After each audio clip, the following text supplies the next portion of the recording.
কর্ম এবং ফল। মানুষের স্বভাব হলো এটাই যে তিনি নিজের প্রত্যেক পরিশ্রমের প্রতিফল প্রার্থনা করেন। বেশিরভাগ সময় এই ফলাফলের চিন্তা করতে করতে, কল্পনা করতে করতে উনি কর্ম করতে থাকেন যে আমি এই কাজটা করলে এই ফল পাবো। সেই সব কল্পনা করতে থাকেন যা না তার হাতে আছে, না আছে অধিকার, আর না আছে নিয়ন্ত্রণ। উনি শুধু নিজের কর্ম করতে পারেন। উনি কি ফল পাবেন তা তার হাতে কখনোই নেই। তাই আপনিও শুধুমাত্র কর্ম করতে থাকুন, ফলের চিন্তা করবেন না।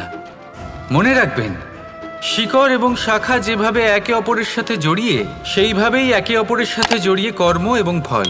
যেরকম কর্ম আপনি করবেন সেরকম ফল আপনি অবশ্যই পাবেন। তাই এই ফলের আশায় কর্মের সময় কখনোই নষ্ট করবেন না, কারণ যে ব্যক্তি সময় নষ্ট করেন, সময় সেই ব্যক্তিকে অবশ্যই নষ্ট করে দেয়। কর্ম করুন নিঃস্বার্থভাবে, ফলের চিন্তা করবেন না, আর আমার সাথে ভালোবেসে বলুন রাধা রাধা। কাল, আজ এবং কাল। আমাদের সমগ্র জীবন এই তিনটির আশেপাশেই ঘুরতে থাকে। আমরা সবসময় বিগত সময়ের বিষয়ে ভাবতে থাকি।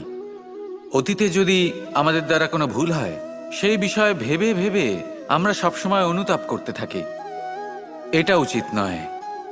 দেখুন, অতীতের থেকে শিক্ষা লাভ করা অত্যন্ত আবশ্যক, কিন্তু সেই ভুল যাতে আবার না হয় সেই কাজটা কিন্তু আপনাকে বর্তমানেই করতে হবে, তাই না? দ্বিতীয় কথা, আমরা সবসময় ভাবি আগামী দিনের বিষয়ে, ভবিষ্যতের বিষয়ে। আমরা ভাবি যে কাল করে নেব, আজ এই কাজ করতে পারছি না, কোনো ব্যাপার নয়, কাল করে নেব। আজ কাজটা শুরু করতেই পারলাম না, কোনো ব্যাপার নয়, কাল করে নেব। আজকের দিনটাই ভালো ছিল না, কোনো ব্যাপার নয়, সেটা কাল করে নেব। ব্যাপারটা বুঝুন, আপনি নিজের সময় নষ্ট করছেন। দেখুন, এই যে কাল, তা কখনোই আপনার হাতে আসবে না। তাই যে কাজ করতে চান সেটা আজকেই করুন, অন্তত শুরুটা করুন। কারণ এই আগামী সময়, তা সবসময় আপনার থেকে এক কদম আগে থাকবে, একদিন এগিয়ে থাকবে। জানেন কেন? কারণ এই কাল আপনার জন্য অপেক্ষা করবে না, সেই জন্য আপনিও এর জন্য অপেক্ষা করবেন না। যা করার তা আজকেই শুরু করুন। কারণ যে বর্তমানে নিজের ভিত স্থাপন করেন না, ভবিষ্যৎকালে তার সুন্দর শক্তিশালী ভবন কখনো নির্মাণই হয় না। আসুন আর আমার সাথে ভালোবেসে বলুন রাধা রাধা। ধৈর্য। এই ধৈর্য কি কোনো গুণ, কোনো অনুভূতি, কোনো দৃষ্টিভঙ্গি? আমার জন্য ধৈর্য এক বাহন।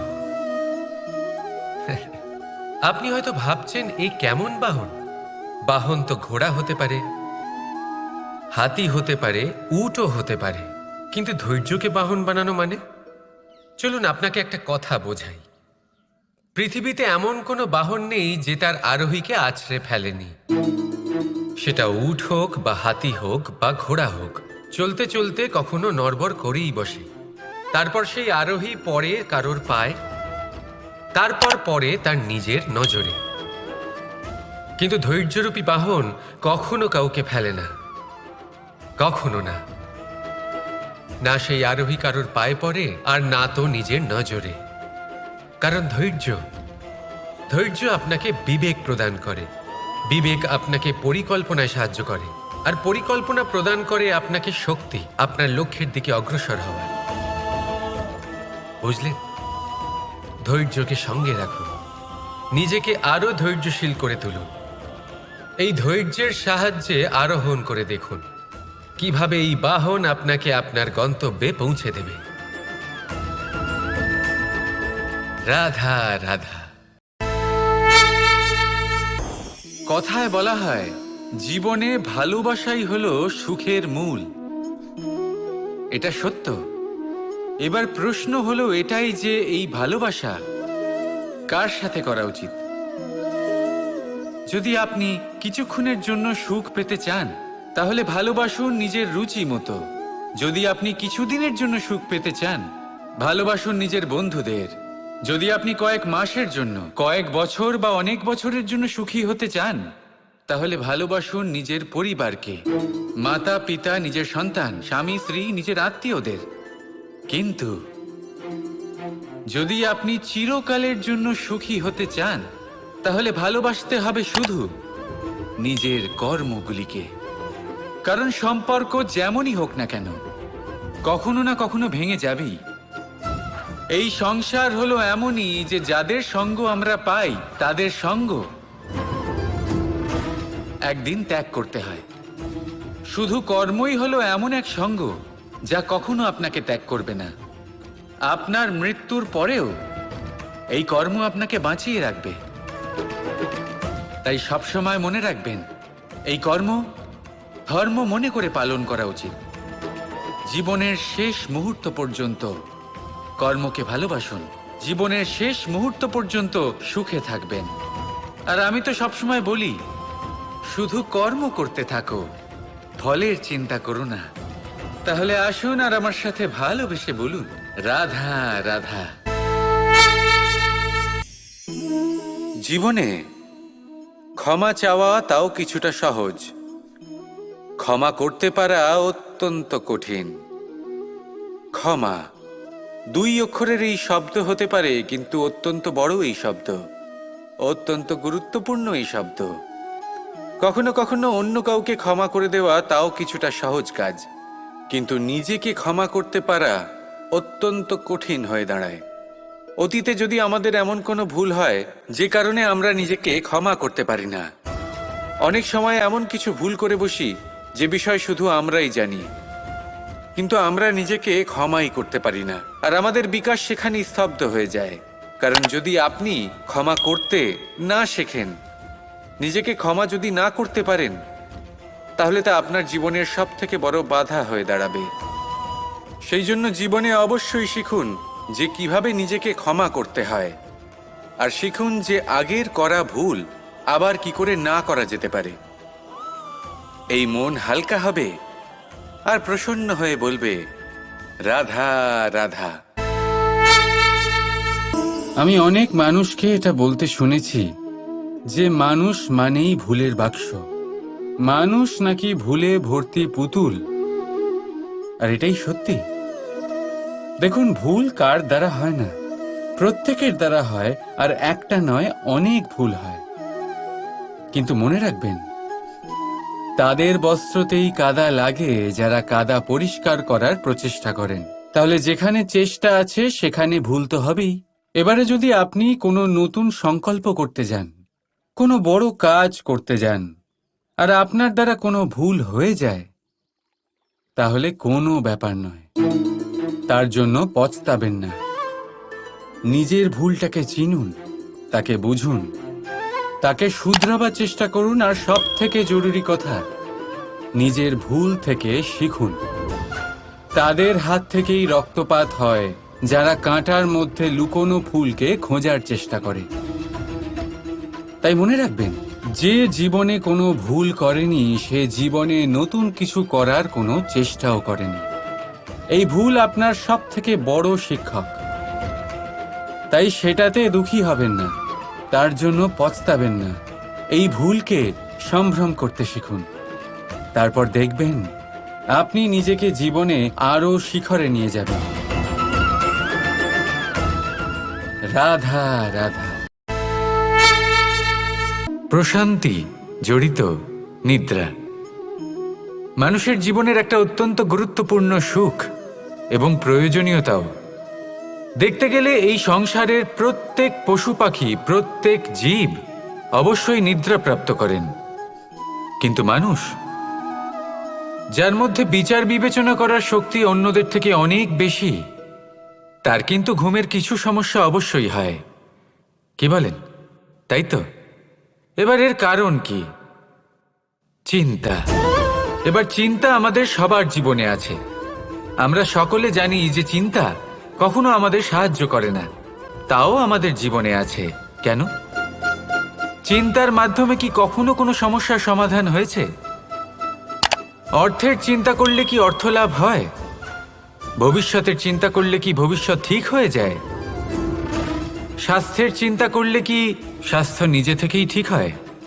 হয় না। তাহলে এই সব কিছু থেকে আমাদের একটা ছোট্ট শিক্ষা অবশ্যই লাভ করা উচিত। আপনিও আপনার কাঁধ থেকে চিন্তার এই বোঝা নামিয়ে ফেলুন। আর এই সব ইচ্ছে একত্রিত হয়ে আমাদের মনে চিন্তা উৎপন্ন করে। তাই এই চিন্তাগুলিকে ত্যাগ করুন। প্রকৃতির প্রেমের ওপর বিশ্বাস রাখুন। মনে রাখবেন, যিনি চিন্তামুক্ত হবেন তিনি চিতামুক্ত হবেন। সুখের নিদ্রা প্রাপ্ত করুন, আর নিদ্রায় যাবার আগে আমার সাথে ভালোবেসে বলুন, রাধা রাধা। কখনো কখনো আমরা ভাবি যে কোনো ব্যক্তি যিনি ধর্মের পথে চলেছেন, যদি তার দ্বারা কোনো ভুল হয়ে থাকে তাহলে নিয়তি তাকে সেই মুহূর্তেই কঠোর শাস্তি দেন। কিন্তু সেই সব মানুষ যারা সংসারের সবথেকে বড় অধর্মী, বহু নিকৃষ্ট মানের কাজ করেন, তাদের নিয়তি অনেক সুযোগ দেন। তাদের নিয়তি এরকম কঠোর প্রহার করেন না। এই ভাবনা কখনো না কখনো মনে আসেই। ভেবে দেখুন কেন? আসলে জীবনকে বেশিরভাগ মানুষ একভাবেই দেখে থাকেন, বিভিন্ন স্তরে একে দেখা উচিত। এবার আপনি বলুন, এই সংসারে কোনো অধর্মী কখনো প্রেরণার উৎস হতে পারেন? কখনোই নয়। যে মানুষ নিজের আত্মাকে মলিন করে ফেলেছেন, তিনি এই সংসারকে কিভাবে প্রেরণা যোগাবেন? উনি নিজেই বুঝতে পারেন না কোনটা করা উচিত, ধর্ম কোনটা। তাই নিয়তি তাকে একটা সুযোগ দেন, এটা বোঝার সুযোগ দেন যে কোনটা উচিত, কোনটা ধর্ম। সুযোগ দেন নিজের বিবেক জাগিয়ে তোলার, তাকে সুযোগ দেন নিজের অন্তরাত্মার ডাক শোনার। যখন তাতেও কাজ হয় না, তখন নিয়তির কাছে একটাই পথ বাকি থাকে, আর তা হল মহাবিনাশ। মহাবিনাশ হয়তো দেরিতেই আসতে পারে, কিন্তু তা অবশ্যই আসবে। আর যখন মহাবিনাশ আসে, তখন মহাবিনাশের যন্ত্রণা সমগ্র মানব জীবনের যন্ত্রণার থেকে অনেক বেশি হয়। এই কথাটা সবসময় মনে রাখবেন।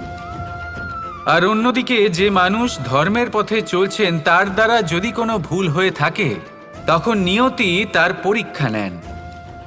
কিছুক্ষণের জন্য মানুষের মনে হতে পারে নিয়তি তাকে কঠোর শাস্তি দিয়েছেন, কিন্তু সময়ের সাথে আমরা সবাই দেখি যে যখন সেই মানুষ সেই পরীক্ষায় উত্তীর্ণ হন, এই সমস্ত সংসারের জন্য প্রেরণার উৎস হয়ে ওঠেন। অর্থাৎ নিয়তি প্রত্যেক মানুষকে তার কর্ম অনুসারে উচিত ফলও দেন, উচিত শাস্তিও দেন। পার্থক্য হলো শুধুমাত্র সময় আর আপনার দৃষ্টিভঙ্গির। তাই ধর্মের পথে চলুন আর আমার সাথে ভালোবেসে বলুন, রাধা রাধা।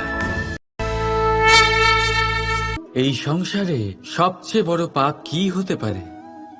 কেউ বলবেন অসত্য, কেউ বলবেন ছলনা, আবার কেউ বলবেন লালসা।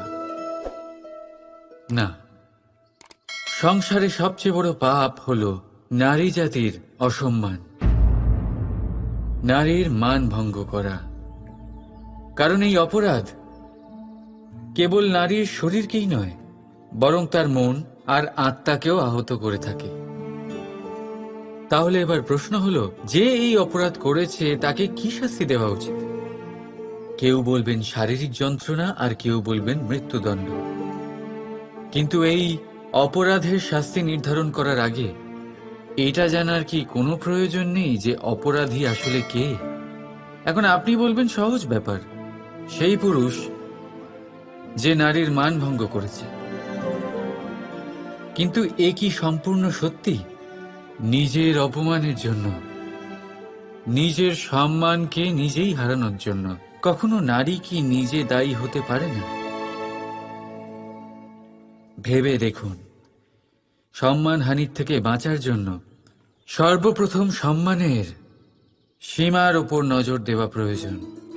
রাবণ সীতার হরণ এই জন্যই করতে পেরেছিলেন, কারণ সীতা নিজের বোকামোর জন্য রাবণের সেই সীমা উল্লঙ্ঘন করা সহজ করে দিয়েছিলেন। কিন্তু অশোক বাটিকাতে সেই সীতাকেই রাবণ স্পর্শ পর্যন্ত করতে পারেননি, কারণ সে রাবণ আর তার মাঝখানে ঘাস দিয়ে একটা ছোট রেখা বানিয়ে দিয়েছিলেন।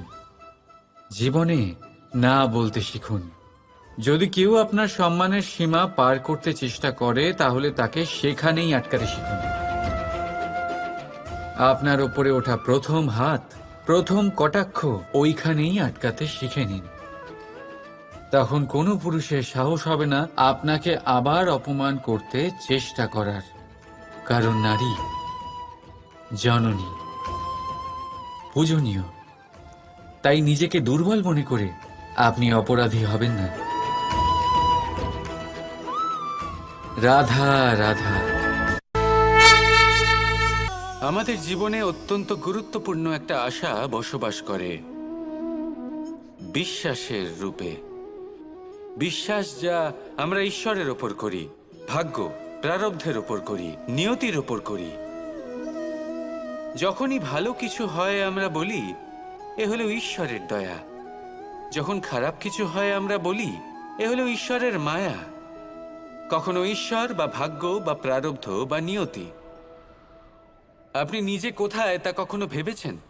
আপনি বিশ্বাস করছেন ঈশ্বরের ওপর, প্রারব্ধের ওপর, কখনো নিজের উপর করেছেন?